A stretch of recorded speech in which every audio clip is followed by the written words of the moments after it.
Mario Dumont. Une feuille de route impressionnante. Un curriculum vitae aussi long que le pont de la Confédération.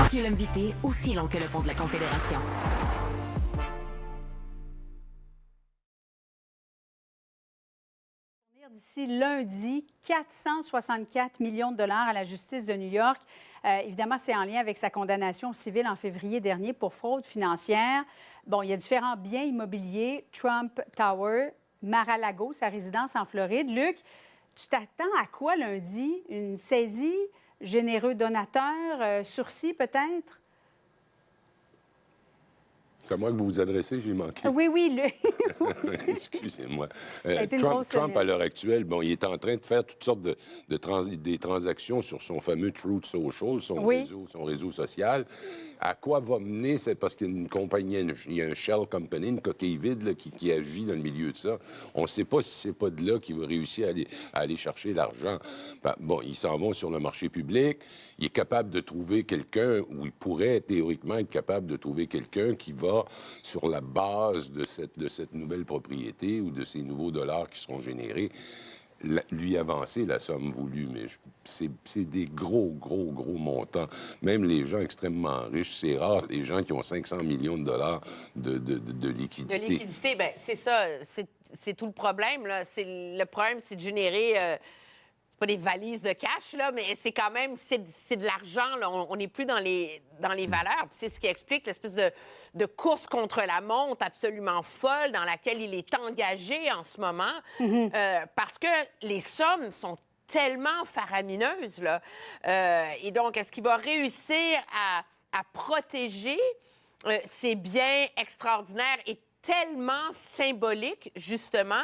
C'est la question que tout le monde se pose. Ou est-ce qu'il va les laisser saisir et s'en servir ensuite comme arme supplémentaire dans sa croisade pour la présidence? Je pense qu'à la lumière de la façon dont il a mené sa campagne jusqu'ici, c'est un scénario qui nous semble complètement délirant et farfelu, mais qui, en même temps, on ne peut pas exclure non plus, je crois.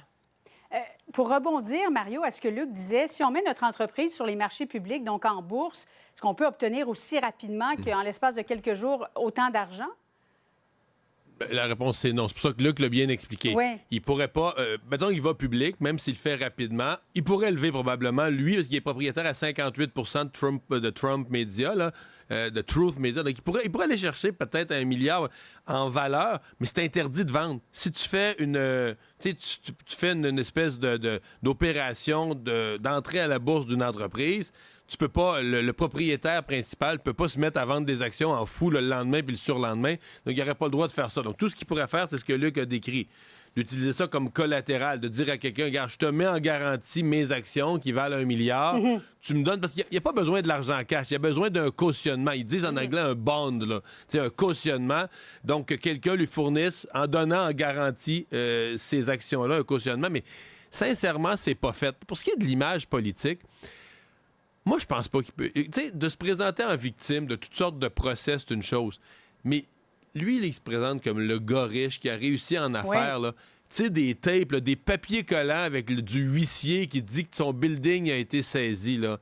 À mon avis, pour l'image. D'abord, pour son amour-propre, je pense que ça y rentrait dedans solide. Puis je pense que pour son image, c'était une autre affaire, là. Tu sais, le milliardaire supposément plus riche que tout le monde qui a réussi, puis tout à coup, ses buildings sont saisis.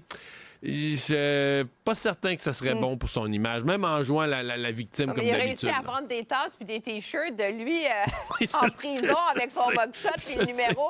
À partir de là, tu dis tout, tu sais, c'est comme... Mais tu sais, ce que dit Mario est vrai. Ce que dit Mario est vrai, mais en même temps, il est tellement capable de jouer au martyr. Il va trouver un moyen de dire, regardez, là, tous ces gens qui sont en train de mener notre pays à la faillite, là, ils sont là puis ils s'en prennent à moi parce qu'ils savent que c'est moi qui vais nous sortir du trouble. Et ça peut, encore une fois, faire lever les sondages encore. C'est incroyable comme histoire, mais c'est vrai. On verra bien en fin de semaine et au plus tard, donc, lundi. Bon, ça a été une semaine très, très chargée en émotions pour la famille de Brian Mulroney. Luc, je sais que tu es très près de la famille. Demain, ce seront les funérailles d'État. Ça a été inspirant, très émouvant de voir ça cette semaine, mais j'ai envie de dire surtout, Luc, très inspirant de voir tous les membres de la famille qui ont rencontré qui ont pris le temps de parler à là. chacune des personnes qui sont venues les voir. Ils sont restés là. J'ai jamais vu ça, là.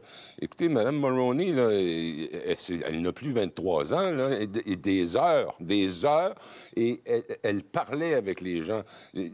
Donc, les fils allaient lentement parce qu'elle prenait le temps. Quelqu'un disait, vous savez, je vous ai rencontré votre mari à telle occasion. Elle écoutait tout, elle répondait. Puis les enfants qui étaient là, j'ai vu... Juste avant de venir en studio, ici, j'ai parlé avec Caroline, que j'ai vu, Caroline Mulroney. Il y avait des répétitions pour les funérailles d'État de demain. J'ai dit, mais comment elle fait, Caroline? Et Caroline me dit, elle est tellement plus forte que les gens pensent. En tout cas, moi, ça m'impressionne beaucoup. Oui, Mario, comment tu vois ça demain? Ben, je pense que ça va être grandiose, mais tu sais, à la hauteur de l'homme, là, avec la semaine qu'on vient de vivre. C'est toute une semaine. Hein, c'est commencé lundi après-midi. Là, reportons-nous lundi après-midi à la Chambre des communes. Les chefs de parti, tout le monde a rendu hommage dans des discours. Ensuite, ils ont eu des rencontres privées avec la famille Mulroney. 2 jours de chapelle ardente. Ça a été plein de monde à Ottawa, des dignitaires et des gens du public. Même chose à Montréal. Donc, je pense demain, tu sais, des discours des gens politiques, des gens qui l'ont connu et aimé, jusqu'à Wayne Gretzky, du sport. Donc, on va être dans tous les milieux et des prestations musicales. Donc, on s'attend à un événement là, quand même grandiose. Là. Je veux pas scooper qui que ce soit, là, mais après tout, on est chez nous, ici, chez TVA. C'est TVA, d'ailleurs, qui est le diffuseur hôte de l'événement.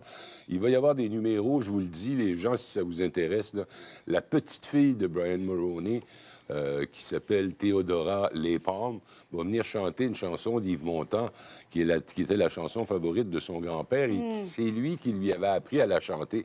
Alors, elle va être accompagnée au piano par Scott Price, le célèbre Scott Price, qui est le chef d'orchestre de Céline Dion et de nombreux autres.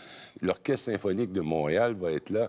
Marc Hervieux, qui va chanter « Quand les hommes vivront d'amour ». Il y a des moments d'une très grande émotion. Émission spéciale, d'ailleurs, à compter de 9 h, animée par notre collègue Paul Larocque. Mario, Emmanuel, vous y serez. J'y serai également avec le collègue Pierre-Olivier Zappan. Alors, merci. On va se coucher tôt ce soir. Bonne soirée. À demain. Au revoir.